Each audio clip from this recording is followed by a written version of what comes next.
China and India are the primary funders of the ongoing war by continuing to purchase Russian oil? I think India mostly with us. Yes. Zelensky ने अब Trump का fact check कर दिया है। कैसे, कब, कहां और क्यों, सब बताएंगे। आप बस पहले पैम्फलेट को सब्सक्राइब कर दीजिए ताकि हमारे वीडियोस आप तक पहुंचते रहें। आइए देखते हैं, मजा आएगा। यूनाइटेड नेशंस जनरल असेंबली में भाषण देते हुए अमेरिकी राष्ट्रपति डोनाल्ड ट्रंप ने एक बार फिर से इंडिया का नाम लिया। अपने पूर्व आरोप दोहराते हुए उन्होंने कहा कि यूक्रेन में जो जंग चल रही है वो इंडिया और चाइना की वजह से जारी है, क्योंकि दोनों रशियन ऑयल लगातार खरीद रहे हैं। अब वो अलग बात है जिसके नाम पर ट्रंप क्रूसेड लड़ने की बात कर रहे हैं, उसका राष्ट्रपति खुद फॉक्स न्यूज पे कह रहा है कि इंडिया तो हमारी तरफ है। एनर्जी के मामले में समस्याएं जरूर हैं, लेकिन उनका समाधान किया जा सकता है। यूरोप को भारत के साथ मजबूत संबंध बनाने चाहिए, हमें भारतीयों से दूर नहीं हटना चाहिए।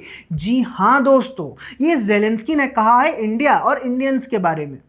मैं तो तेरे को हरामी समझता था। मे बी आफ्टर दिस भारतीयों में ज़ेलेंस्की की पॉपुलैरिटी बढ़ेगी, उसी तरह जैसे ट्रंप की घट रही है, और घटेगी भी क्यों नहीं।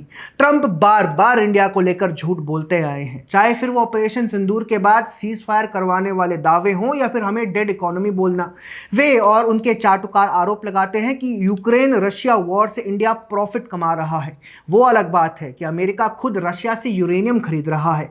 और सिर्फ यही नहीं, कई रिपोर्ट्स के अनुसार यूक्रेन में जो जंग चल रही है उससे अमेरिका की हथियार बनाने वाली कंपनियों ने अरबों कमाए हैं। सिर्फ अगस्त 2024 में ही अमेरिका ने यूक्रेन को $825 मिलियन की मिसाइलें बेच डाली।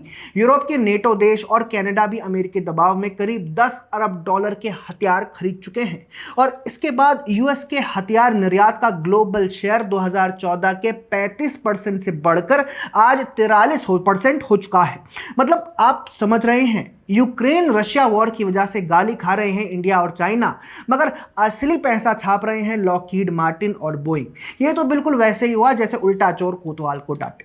तुम्हें शर्म है कुछ?